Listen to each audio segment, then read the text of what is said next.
प्रयागराजमध्ये यंदाच्या महाकुंभ मेळाव्याचं आयोजन करण्यात आलेलं आहे। प्रयागराजमध्ये 13 जानेवारीपासून महाकुंभ मेळा सुरू होतोय। महाकुंभाचं नेमकं अर्थशास्त्र कसं असतं याबाबत एनडीटीव्हीवर चर्चासत्राचं आयोजन करण्यात आलेलं आहे। या चर्चासत्रामध्ये महाराष्ट्राचे कौशल्य विकास मंत्री मंगलप्रभात लोढा हे सहभागी झालेत। आपण थेट कार्यक्रमात जाऊयात।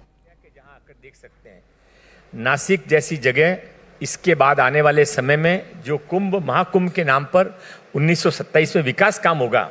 वो टेम्परेरी नहीं होगा, सब कुछ परमानेंट होगा। और माननीय देवेंद्र फडणवीस जी के मुख्यमंत्री काल के अंदर चूंकि उनकी जो दूरदृष्टि है उसमें हम देखेंगे कि जैसे आज हम महाकुंभ को देखने के लिए प्रयागराज स्टडी करने के लिए जा रहे हैं, 2027 के महाराष्ट्र के महाकुंभ को देखने के लिए सारी दुनिया के लोग, केवल महाकुंभ वाले भी नहीं है, जिनको भी कोई बड़ा प्रोग्राम करना होता है वो यहाँ पर आएंगे। और जैसा कि मैं आपको बता रहा था कि यह एक और उदाहरण इसके साथ में जोड़ना चाहिए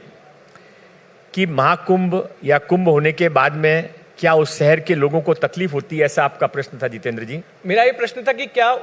उस शहर की व्यवस्थाओं पर क्या दबाव आता है? दबाव आता है, व्यवस्थाओं की तरफ दबाव आता है, पर दबाव अच्छे के लिए आता है।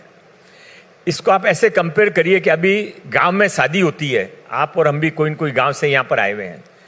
तो आज से 10, 15, 20 साल पहले की कल्पना करिए, गांव की शादी होती थी तो गांव में दबाव नहीं आता था, भली बहुत बड़ी बारात आ जाए, सारा गांव उसको, गांव मेरे किसी की बेटी की शादी है तो मेरे गांव की बेटी की शादी है, यह समझकर पूरा गांव उस शादी की तैयारी में लग जाता था और हर घर के अंदर उत्सव मनाया जाता था। वैसा ही महाकुंभ है। महाकुंभ नासिक के अंदर, त्र्यंबकेश्वर के अंदर जब होगा तो सारा शहर उसमें दबाव नहीं, आनंद महसूस करेगा और सब उसके अंदर एक बड़े जन आंदोलन के रूप में, जन सेवा के रूप में, जन भक्ति के रूप में शामिल होंगे। लोढ़ा जी, प्रयाग में जो कुंभ हो रहा है उसमें उम्मीद की जा रही है कि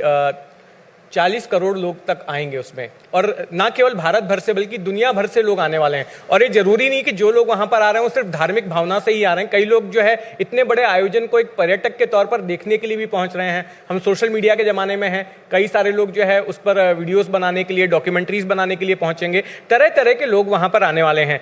ये तमाम ऐसे राज्य सरकारों के लिए ये आयोजन एक मौका भी है कि आपके राज्य में जो जो पर्यटन के स्थल हैं, पर्यटन के केंद्र हैं, उनको वहां पर शोकेस किया जाए, ताकि अगर कोई यूएस से आ रहा है या यूके से आ रहा है, अगर वो प्रयाग में जाता है तो उसको ये भी पता चले कि महाराष्ट्र में भी इतने सारे देखने के ठिकाने हैं, यहां पर घूमा जा सकता है, यहां पर पर्यटन के लिए जाया जा सकता है। तो क्या इसके लिए देवेंद्र फडणवीस की सरकार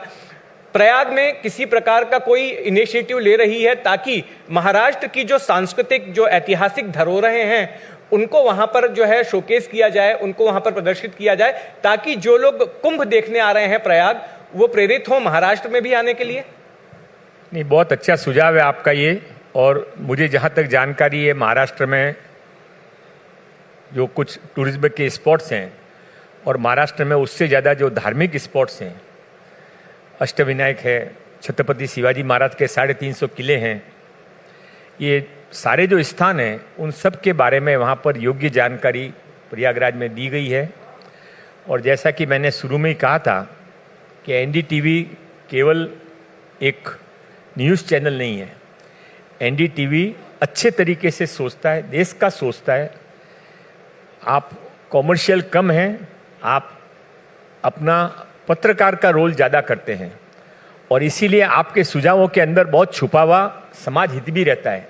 आपके आज जो आपने ये बताया है, इस विषय को योग्य स्थान पर ले जाकर जो कुछ इसमें और इम्प्रूवमेंट करने का चांस है वो अगले 15 दिनों में माननीय देवेंद्र फडणवीस जी के नेतृत्व में करेंगे। और आपके पास मैं इसकी सूचना भी दूंगा कि वहाँ आने का ये फायदा हुआ कि वहाँ पर कुंभ के लोगों को महाराष्ट्र के बारे में अब ज़्यादा जानकारी दी जा रही है। ये सुनकर बड़ा अच्छा लगा लोढ़ा जी,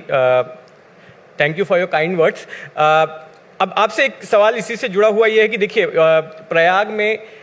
जब इतनी बड़ी तादाद में लोग आते हैं तो तमाम ब्रांड्स के लिए, तमाम कंपनियों के लिए एक मौका होता है अपने आप को उपभोक्ताओं के साथ में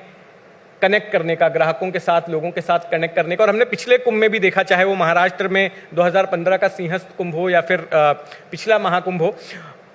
बड़े बड़े जो देसी या विदेशी कंपनियां होती हैं वो वहाँ पर अपने आप के मार्केटिंग के इनिशिएटिव्स लेती हैं, वहाँ पर तरह तरह के आयोजन रखती हैं। जैसे कि मेले का सुपरस्टार किसी एक कंपनी ने वहाँ पर प्रायोजन कर दिया था, और दूसरे तरह के खोया